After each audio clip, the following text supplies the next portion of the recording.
This is Unexpected with Hannah Love. In this podcast, you will gain a new perspective of how God loves you enough to call you to things that you couldn't have imagined for yourself.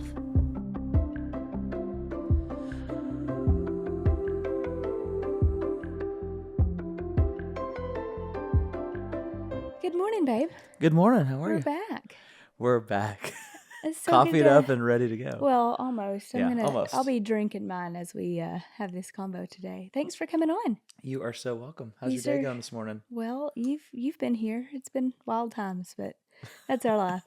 It's our life. My favorite episodes are with you. I know I'm Aw. partial, but I feel like we just get to sit down and catch up. So It's nice. This is like a good excuse to I am going to start scheduling these. Yeah. make plans to Uh-huh. have to talk. It's like a date morning. Yeah, it's Date nice. day. Okay, well, everybody, welcome back. I am here this morning with my husband, Shay Mooney. And who even knows what we're going to get into this morning? Who knows? I actually had some questions written down, but then I'm using my phone to record. So those we'll are just out have the to window. trust the old noggin to see if I remember. There's only one that I can remember off the top of my head, and I'm going to start with it. And it might be one that we should have ended with because it's pretty deep. But I'm just going to go ahead and dive in, okay? All right. Okay. Let me take another sip of this Yeah, coffee. take a sip. I'm going to lean down and get a sip too. If there was one thing that our boys remembered about you, I mean, not assuming that like we're at your funeral and they're remembering the best things about dad, but just like if there's one thing that they like would always say to other people about their dad, what would you wish that one thing would be? Just starting off Mm-hmm. heavy, huh? Mm-hmm. Man, that's a really, really good question. When I'm thinking about that question, I always think about what I think about my dad and how proud I am of him at this stage of my life, being a parent now and looking back on, what it was that I saw in my dad when I was a kid. I would say one of the most important things was his integrity. I saw what was behind the scenes. Not a lot of people got to see that of the things that he did, without when no one was watching, but I was watching. If there was one thing, I'm sure there's a million other things that when I answer this question, I'm going to be like, well, I should have said that. I would probably say integrity, though. The person that I am behind closed doors that nobody else gets to see. I hope that, the boys say that I'm a man of strong integrity. And when I say something, I do it and I mean it. And I don't know, I think that has carried with me. Yeah. By watching my dad. It stuck with me so hard. And it really just, it shapes it's one of the reasons I have such a strong image of who my dad is and, the kind of a man he is, I guess. Mm-hmm. So it's only natural, I guess, that I would say, I hope that my boys see me like I see my dad. That's pretty sweet. It's pretty sweet. You're trying to get me crying first thing in the morning. I'm going to tear up first thing this morning. Haven't even had my coffee. That was pretty sweet, babe. What do you look forward to most in raising our boys? Oh, man. I just all of it. I know that's not the answer you're looking for, but it's always just like, it's the little things, It's every moment that we've ever had with them, and you can only really see those moments when you look back because I feel like you always have this, I don't know, it's really hard to do in the moment of, you have these really big life moments and you don't really realize that they're going to be core memories, I guess, until way later. And it's just like little things. And most of the time it's just like a little snippet in your phone or a little memory you have. And one for me would be Asher, watching him at our old house in Nolensville and, have the mirror fell on him, and it was just like. Not a big mirror. It was like a handheld mirror. A handheld mirror. He had grabbed it and he'd, toppled over and it was just like, I don't know. It was such his personality of just being silly. And I don't know, those little moments that you don't expect. That's why I guess what I look forward to most about raising our boys is just all those little moments and being able to look back and, say we did our very, very best and really gave them the best opportunity that we possibly could. And it's kind of sad because I've been like mentioning birthdays. I mentioned to Ames last night that he would be 5 on his next birthday, which like, whew, that one like packs a punch. Yeah. And Asher just looked at me and he was like, Mommy, do you always get sad when we have birthdays? And he was like, do you get sad because we're growing up? He literally asked me that. He's 7. Yeah. And, he's just always perceptive. And I was just like, Yeah, mommy's sad that you're growing up, but also, and I said this, I was like, it's the privilege of a lifetime that we get to watch you grow up, but we just remember you little. Yeah. Wow, it's too early in the It's morning to too be early in the tearing up. morning to be tearing up. This is just all we do. It's just like we haven't cried in a while. Like, hey, you want to go talk about stuff? This isn't even a Let's go podcast. record an episode and This is a cry a little therapy bit this session, just straight morning. up early in the morning. Welcome. It's way too early to cry. I have sleep in my eyes. I can't cry sleep out of my eyes. No, Asher is always one to hit you with a question or a comment that you're just like, first of all, you're a genius. The way that you construct your sentences are insane. But man, it really is just like it happens so fast. It happens fast. I remember literally yesterday that Asher, was first getting here to us. We were making all the announcements and it was just like, it was such a crazy whirlwind. Yeah. And now that little boy's 7. Yeah. I remember being 7. 7 is, you're no longer at the age where it's like, oh, you don't really remember anything. Like, he's remembered things for like the last 4 years. You know what I mean? Yeah. Like, once you get to kind of 3.5, 4, you start to have memories of your life, and it starts to, I mean, your whole life, obviously, from the beginning is like everything you do as a parent, you want to make sure that you're doing, but like until you're 3 years old, you don't remember them. So a lot of like your core values and things are probably constructed earlier than that. I know that like it Yeah. all matters, It all matters. but like you remember. You might act a certain way and be like, why do I act that way? Like, well, it was something that happened when you were 1 through 3, but you don't remember it. You know what I Yeah. mean? But I remember like memories from my childhood of just like going to work with dad. When I was kind of that age, and I remember like this is crazy that we're just crying this early. I remember like a huge moment in my life that like I don't remember any other memories really Mhm. around this, but I remember I would always stand up in my dad's truck. He had a bench seat Chevy, and I would always stand up and like put my arm around him. And I remember like one day I was just like, I looked down on him and I was like, "Hey Dad, look, my head hits the ceiling." My dad says like he'll never forget that, and I will never forget that. I think I was like right at 7 years old, which tells you how short I was then.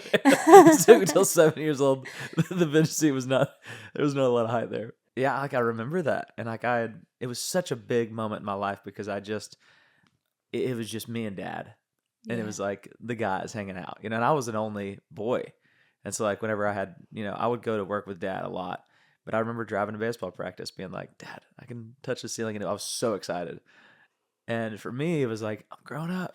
And for my dad, it was like, he's growing up. He's like crying, And now I get it because I can't even talk about our kids without absolutely becoming a mess.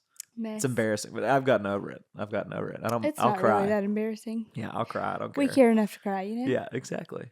Gosh. Literally wiping sleep out of my eyes. I know. I've got so many questions, and I feel like just putting you on the spot this morning. Feel free to ask me anything too, by the way. Why would you do this to What me? do you, what do you feel like? Okay, let me say it like this. We have a lot of people that like to listen to us because I feel like one of your gifts is that you're very candid and you've been very vulnerable about a lot of stuff that we've gone through in our marriage.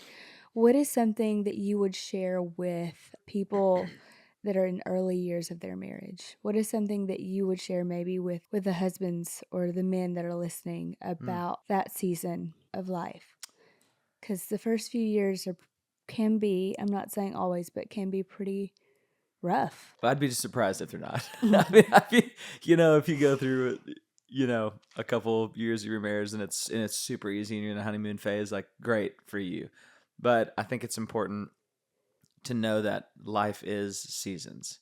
Yeah. And I think that's a big important thing of just like, that old, I think it was, I don't remember who it was talking about it on a show or something, but they were asking like if there was one thing that you could tell your younger self, what would it be? And his answer was, "This too shall pass." Yeah. And it's just like all of it, like the good, the bad, the ugly, like it's all going to, pass.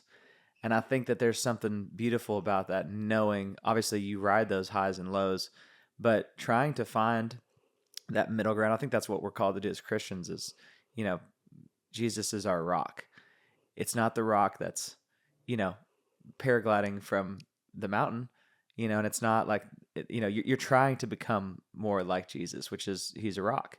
Yeah. And I think to me, it was a lot like when I stopped, drinking. It was when you're drinking all the time, it's like highs and lows, and like you can kind of fall into that of chasing those highs and lows, even like in your own life of, chasing after award shows or whatever it might be. Like Yeah. you're chasing after these The like next moments, promotion, the yeah, next whatever it is. thing.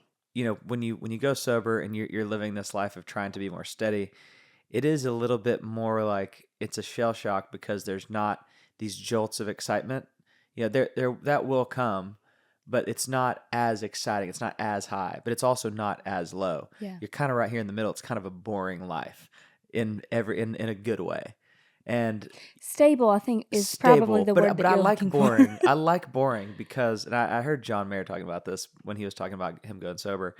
It is very boring right there, and then you have to get to that point where your bar is right here, rather than going up and down and up and down.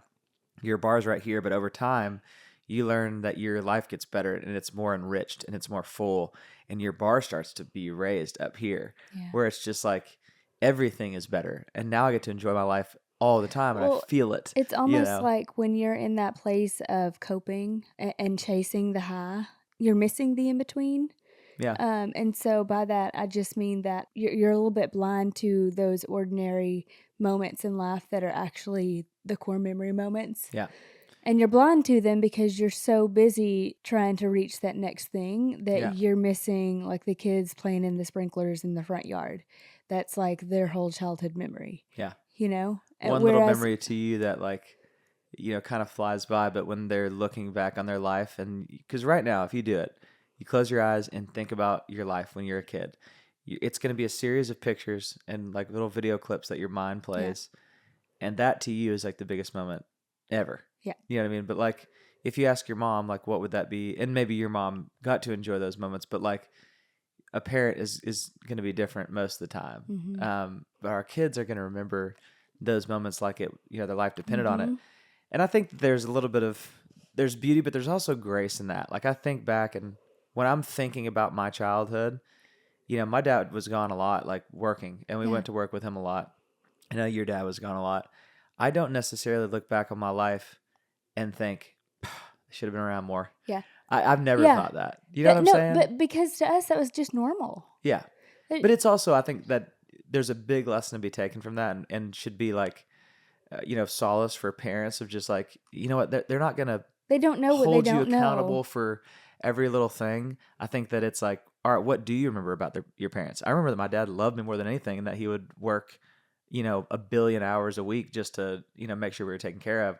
I know my mom would, she loved me and she would do anything for me. She was always working around the farm and making sure that we, all these things, like they loved me, and they would do it. They would die for me.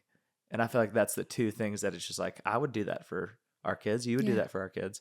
And I think at the end of the day, you you go back and forth with all these, discipline methods and whatever it might be that you kind of, you try to get better at and hopefully evolve over time, in your parenting. But it's like at the end of the day, we should take a little bit of comfort knowing we look back on our parents knowing they loved me, they would do anything for me, Yeah. and they would literally give their life for Yeah. me. And that as a kid is just like, that's pretty awesome. Yeah. That gives you kind of the comfort and the steadiness that you need, So I keep seeing on Reels, that I'm too old to be on TikTok. TikTok. You can't be on TikTok. Tick. You know that I'm too old to be on. The fact that you called it tick just proved your own point. It's because Like, the you should coffee just is not in my stay veins yet. Okay, we'll start that from the top. I don't think we will. I think that's going to be the main clip we play for this. Okay, I've been seeing these reels, and I'm too old for TikTok, and so I always just see it on the reels. But I've been seeing these reels, and they're talking about how our generation, the millennial generation, is this weird hybrid generation. We're bridging the gap between two like totally different Dimensions. Yeah. Where we have the boomers who had only an experience with like life and childhood and no technology in that childhood era. And then we've got the Gen X behind us that is Fully grew up on that, only raised with social media, with internet. I mean, we were raised in a time where I mean, we both talk about this all the time, but we're like, we remember the Nokia phones. We remember the bag phones. My dad had a bag phone in his trucks. He was a truck driver. It's pretty cool. I remember dial-up internet. You know, and you have to choose between yeah. And your parents are always like, you can only be on for 1 hour because someone might call. You know, Yeah. you can't get a phone call on the landline if you're on the internet. Just for you youngins. Yeah. Anyway, we remember all of this because it was so new to us. Yeah. Like MSN, or what is it with the messenger? AOL Messenger. I didn't have a AOL. I had the other one. MSN? I don't know. I don't know. I don't know. I know what you're talking about. Yeah. Anyway, Yeah. we had those, and your handle was like always song lyrics. Oh, yeah. I mean, just like all these things that like millennials can reminisce on. Just like your Facebook status was always song lyrics. How embarrassing. We crawled so you guys could run. I mean, we had some laid pretty... the foundations for you guys. I thought that Smokey Eagle 11 was gonna be the coolest email of all time. In my head, I was like, because you get in those suggested, things, and I was like, well, we were the Eagles, and so I wanted to be. And I was fast. Sounds pretty cool. So I was like, I'm running Eagle. so fast that there's smoke coming out. I was bring like, that Smokey back. Eagle. Whoa. I could People see are going to us stop on the street and say, making merch. Smoke. What was yours? No, I was making merch. I said I could see us making merch with I like thought you said an that eagle and like smoke definitely- behind it and like freedom. You know, just there all you the go. things. I like it. I thought you were going to say that. I thought you said that your handle was bacon merch. It was not. Got it. What was your? I know what your email was. I like still have it to this day, to be honest with you. And I was fortunate because my older sister made it for me, and she was old enough to be like, you're going to want this to not be embarrassing when you're older. Yeah. She made all the emails for all of us. And That's I'm smart. real thankful for that because I still have it. And it's like my spam email, but I still go back there sometimes. So it's not something like, homegrown honey. No, it's just like, 86. my name and numbers. You got lucky. I digress. What are your thoughts? Like, do you feel a weight? Also, if y'all hear something, our life is truly like chaos. This is just the sounds of it. Yeah. We've got a bunk room reno going on upstairs. He took a lunch when we first started this. So he did. Man likes it was to quiet work. for a second, That but was we have the shortest dawdles. lunch that I've ever heard of. He walked out of the door like 5 minutes ago. He also just walked by us and he was like, what are these two doing? Yeah. This is how we have our morning conversations. Anyway, my question is, do you feel like there's a weightiness? Like, do you feel a personal responsibility for raising our kids in a way that may be different from the generation right behind us? 100%. Because the generation right behind us is essentially, I mean, I know we were the guinea pig generation. That's what I've heard us called because everything was brand new to us. And so then what has happened is we've just like passed it all the technology down, and it's just like, oh, it's a given for the kids. But now we see this generation that like doesn't know life apart from it, has not had a childhood apart from it.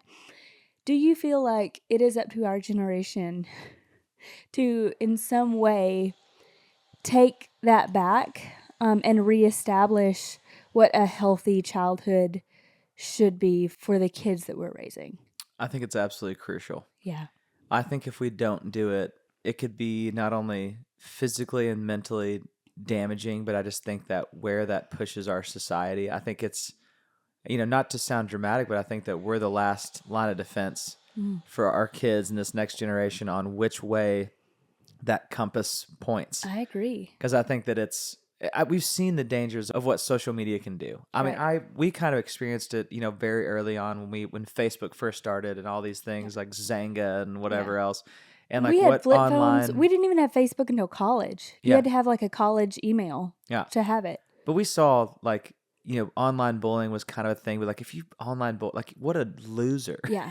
You bully online. Who does that? What an idiot. Like that was not a thing. And now it's like, it started to become a thing where it was just like, if you were on Facebook bullying someone when we were a kid, like everyone would like attack, like, what are you doing? Like, are you insane? Like that person was not real. Yeah. It wasn't real life. You know what I mean? And then it has evolved into this thing where everyone feels like they have a voice and that they need to share. And it's normally not something that is kind. Everyone does have a voice and everyone needs to stand for something. You don't have to go out of your way, however, and spew hate of like, I think you're stupid. Not only do I not like your product, I'm going to go find products that I don't like. Right. I would never go, like you would never in our time, the thinking now is so different. Like I would never go into Walmart and find brands that I didn't care for Right. and yell at them Right. and run around telling people like, I don't know what you're looking for cereals. I don't know if you've seen what Captain Right. Crunch is doing, but I hate them. I hate their Right. taste. I hate this. Like That's how far out of people's way that they go Right. now to spread hate. It's But- no longer giving love to something that you love. It's also, it has to be in that, on the other Right. end of the spectrum of that, of like, I hate this. I hate this. I hate Yeah. this. This is what But I it's love, like, but I would hate you do this. that if you were in a room full of people in person? You know No, what I and mean? you wouldn't. It's like you a wouldn't walk make-believe into this land. same group of people that's like on a chat and just all of a sudden start pointing fingers and saying hateful things to their faces. Like if it was face to face, you probably wouldn't do that. No, nobody would. And But there's some I do feel people like that would. Well, yes, but I also feel like it's because it's become so commonplace that this generation behind us is so desensitized to it Yeah. that they could. I'm not saying that they would, but it would be easier for them to drop that bomb. Yeah. You know what I mean? And I mean, part of the problem and part of the danger of what social media is, it's like social media has become its own entity, I guess. That would be the best way to describe it. Mm-hmm. And everyone, like, you know, these kids are almost coming up with almost another sense where it's like, you know, smelling, hearing, even like an emotion. Like it's a part of them. It's a part of their spirit. Is like their online identity, I guess is a good way to put it. But they don't know who they are outside of that. They don't. But it's like, you know, they have this online identity where it just becomes, it's a whole different thing. It's a whole different world. It's almost a different dimension, an aura, I guess, of just like how you're perceived on there, how you go about, you know, your business and promoting things. Like it's a whole other dimension that is now opened up.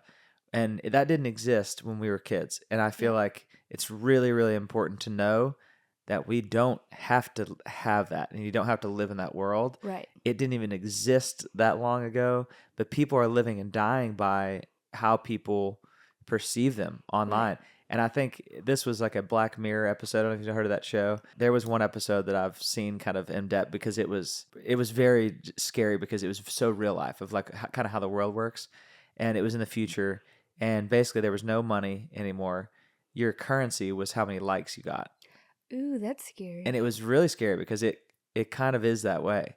And you have a whole generation of people who are not only like starting businesses, which is great, like to have an online presence and to have like a following, like it's a whole other, you know, way people are making a living, which is really cool. And I think there's so many pluses from it. I think people are like talking way more openly about stuff like, I'm on here crying in the morning about our kids, like, and I want people to know that's just fine, you know.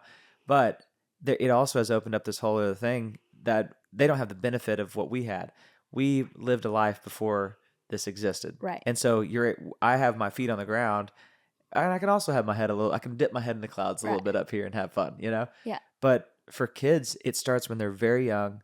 They fully think that, like, if they get bullied online, which it's bad out there for kids, they're brutal. I was bullied in person, so I'm like... Do you know how out of your way you had to go to bully someone back in the day? Like, it was a little harder, you know? Yeah. You had to go there and, like, you know, find them every day. Physically find them. Nowadays, you can just... I mean, I get bullied every day on the internet, you know? It doesn't bother me. Right, but it's now. because we have the foundation of, like, we grew up with the privilege of like having a childhood, of having friends, having community, and learning who we are in relation to who made us, our maker. And we had that foundation before the world opened up, and then... But we also worked at it. Oh, we put so much work into it. I've really worked at not getting my feelings hurt. Sure, I mean, because you can't be in this really industry hurts when someone goes not... on there and you're creating art and you've spent hours and been away from your family making music and doing all these things, and then you put it out, and then a person that you have never met and that really doesn't have an opinion but thinks it's cool to hate people, who's on there saying it to everyone, is like, this isn't country and you guys suck and I hate you and I hate everything you stand for. And you're like, hold, what in the world? Like, what is going on? You know, like, I'm a pretty nice guy, you know? And it hurts. And then you have to realize that, like, I really had to get to the place, and it affects go talk to any musician.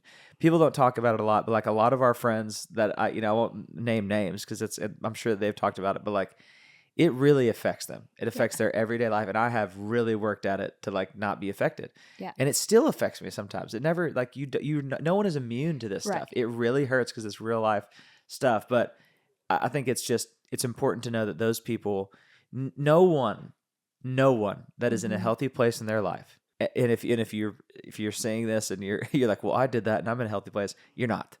You're not in a healthy place at all. You're lying to yourself.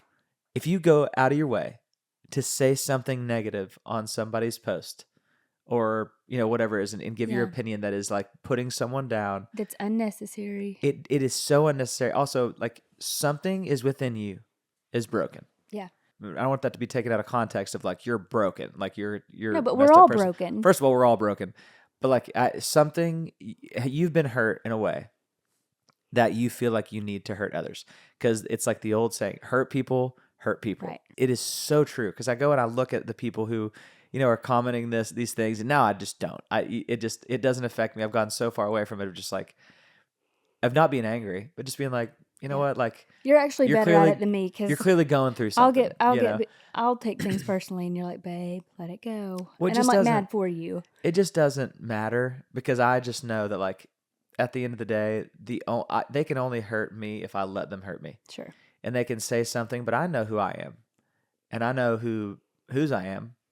And I also just know like what I'm doing this all for, and it's just kind of like, and you know who you're coming home to. There's nothing that they could possibly do to me that is going to take away my wife, take away my kids, and take away my faith, and take away my home, and take away my family. Yeah. There's nothing that they can do at the end of the day that can do that. And so it's just kind of like, I'm not going to live my life in a defensive stance, but I'm also not going to be. I just want to be at peace. I want to be like that rock, not be affected by the storms that come along. Wow. Wow. We've really trailed, but I think we've got into something good. I know you're right. I've seen it, and I've watched the work that you've put in over the years, and the work that I've done too. I want our kids to know too, which I think is part of the reason that we're so protective over their use of technology right now, and we're not quite to that hard stage where it's like they're asking for phones and they're asking for this and that. But we have cut way back, and by way back I mean like we haven't done the iPad at all in like months. Yeah. I actually just like hit it, and like we can't find it. So whatever you have to do, because there is a time period where they have to, what's the word? Like detox from it. Yeah. And we don't turn on the TV first thing in the morning, and I tell them to go play in the playroom until like mommy and daddy and the baby get up or whatever, because they're big enough to do that now.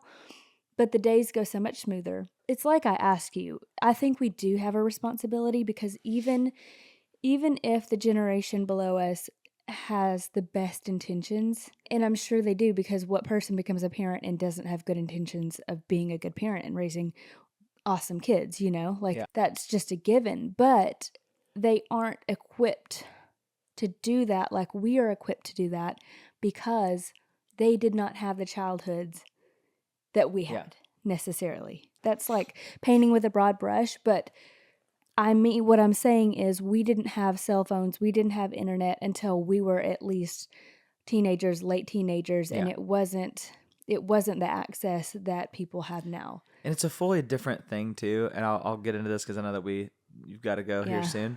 But I think that what you just said, like we had examples when we were first getting on the internet. We remember childhood. We remember childhood before it, but it's also like now this next generation. It is so vital that we are the examples also of how to react to things, as we've talked about a million times. Like it's your kids.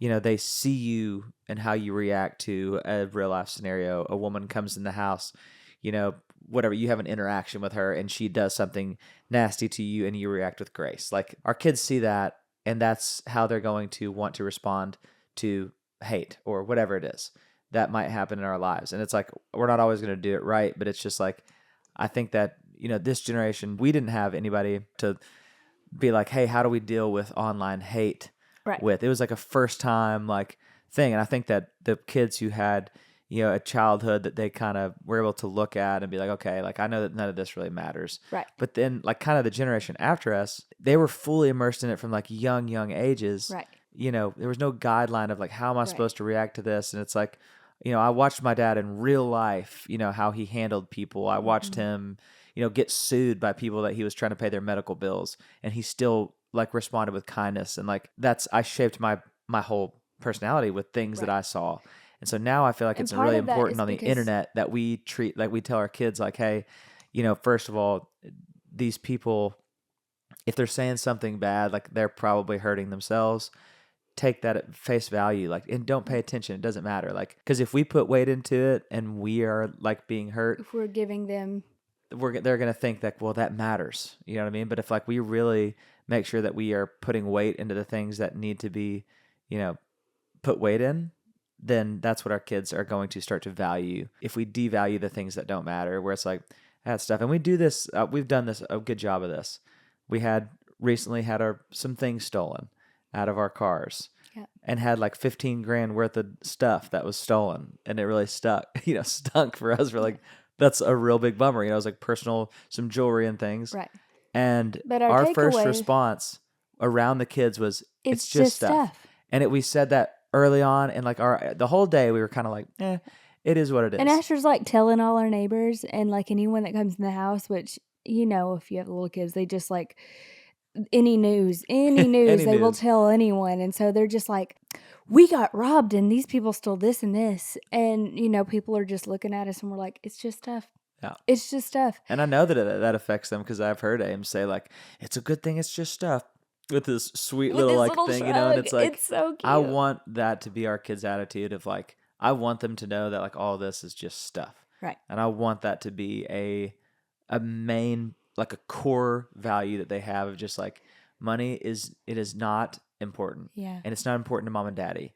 And I want them to, and I feel like they know that, because we talk about it all the time of like, Yeah. hey, money doesn't mean anything. I think there's so many things we've tried to touch on in 30 minutes. Is kind of hard to like circle back to it. But I think, to new parents and to new moms and dads, it's like, for one thing, there's going to be seasons. There's going to be highs and lows. Mm-hmm. It's not always going to be easy, but it's not always going to be hard either. Yeah. And you learn. And I feel like you learn as you go. And I feel like, we've been in some lows and we've been in some highs, and it's like you learn how to go through these kind of, ups and downs, but the closer you can stay to Jesus, the closer it is to feel like you're steady. Like right now we're about to go on tour. Yeah. And I'm so tired, Literally, and I'm so overstimulated, he's and I'm leaving so tonight. exhausted. And I'm like, but I know that it's going to be okay. Right. And I know that it's going to be fine. I know that things are going to steady back out, even though like we're Right. in a really busy season. What's hilarious about it is that neither of us speak about it like for the week leading up to this, like knowing that he's going to be gone for the next 3 months for like a lot of time. We don't even talk about it because we're just both mentally like preparing ourselves for the jobs that we're going to have to do. And I think that is part of what makes marriage is that we both recognize that we're teammates, that we have our jobs to play, that his sacrifice is that he has to be away. He has to miss the kids. He's missing a lot of first school days and like all these things that are coming up. And then my job is hold down the fort, like make sure that the kids know that daddy's working hard to take care of us and that we are going to be just fine here without him. We miss him. We'll try not to have too much fun without him. But it's hard. It's hard on both ends. And I appreciate that the older we've gotten and the more work we've done, I feel like our therapist told us it's like merging. It's actually the hardest part is when he does come home. We call it merging because he's going 60 miles an hour or 80 on the interstate, and then he's got to exit into home life. And you guys are going 15. And we're going 15. Because there's a lot of us and kids are slow. Yes, they're slow. Kids are slow, but life is fast. And so it's also unexpected. It is unexpected. And I was going to say, I feel like another kind of thought that was going into my head is like, it's not, God has, obviously when you're, thinking of the name of this podcast, Unexpected, and the unexpected ways that God has moved over the years. And, but it is like, that kind of is marriage, and that is parenthood, is, being able to navigate the unexpected moments. Yeah. and also how to prepare for the unexpected good moments in your life. It's like Yeah. good and bad. You're trying to kind of make sure that we stay as close to each other and as close to God as we can, so that whenever these unexpected things come, we know how to handle those situations. Yeah. And there's going to be a million unexpected things that come into our life, and on a daily basis it happens, where it's just like, oh, here's this new problem that I never knew existed. Here's this new fear that I have for my kids. Here's, it's just like, that's kind of been parenthood for us. It's just like, you just scared all the time of something where it's like, well, now I'm terrified of this. Like, I didn't even know that, like, this is so scary. Like, pools, are around, water's around, like drowning Yeah. exists, four-wheelers and all these things that are just like scary, that are always there. But then you're reminded that, we have a really big God who is fully prepared to deal Yeah. with the unexpected, And because he he's doesn't give an us a spirit of absolute, fear. that's how he moves, is in unexpected ways. And he is able to calm our fears, and we're able to live in a really, really scary world, but he's able to steady us, because he is our rock. Yeah. And we're able to kind of move through life in sometimes a boring way that we think is boring, but it was really just, it was steadying us to get through that Yeah. that next And I will say season. this, I hope that one day when our kids look back, that they look at our lives and are able to. And I know when they're little, a lot of times we don't want our kids to like notice struggles or notice like bad things. But part of me hopes that one day when they're older, they are able to look back at us and be like, whoa, like that is intense. Like when they're married and they have children and they look back at some of our seasons, I hope they can look back and be like, Mom and Dad, like I never knew, because in our house, like we just had worship music on and we just gave it into the hands of the Lord. Like they didn't know, because we always have made it a point to say it's okay, because we're going to take this to God, and Yeah. God loves us, and God has great plans for us. And they go to sleep every night hearing us, praying over them. And I think that there's something beautiful in that's our legacy that will be passed on.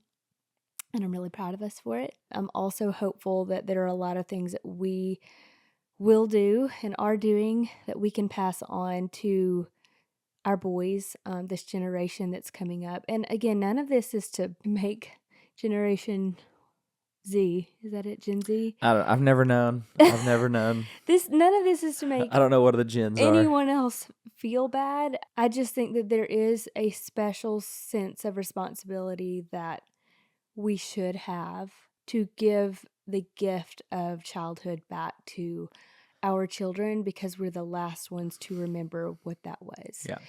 In the sense of living on a farm, being outside every day, growing up with cousins, being unplugged.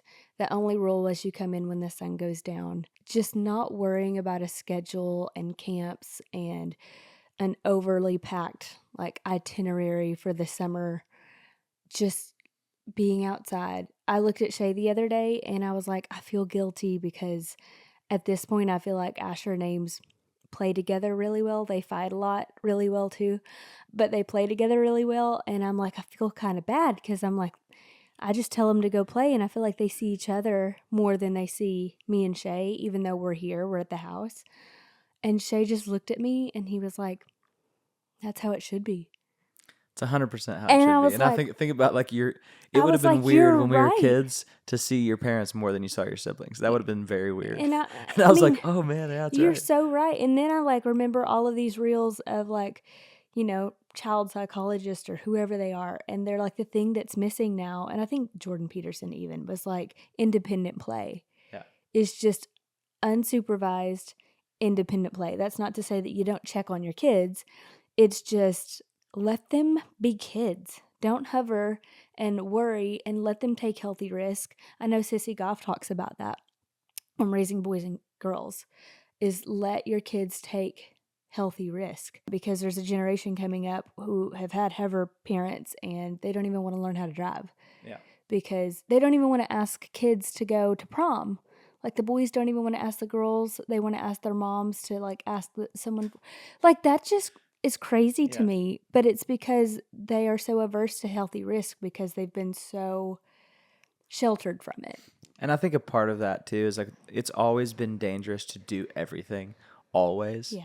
But I think the internet now has created this, it's like this, it's awareness that we almost shouldn't even have. Right. Where it's like and for a lot of things, like I don't want that to be taken out of context, but like I think that, when you were a kid, it's like, you'd have a new fear unlocked because you'd Right. see something of like, oh, even though the odds of that happening to you are very low, they were not zero because you've Right. seen it happen, But you also like kind of learned a lesson from that. Like, oh, I'm gonna be careful when I do that, whatever it was.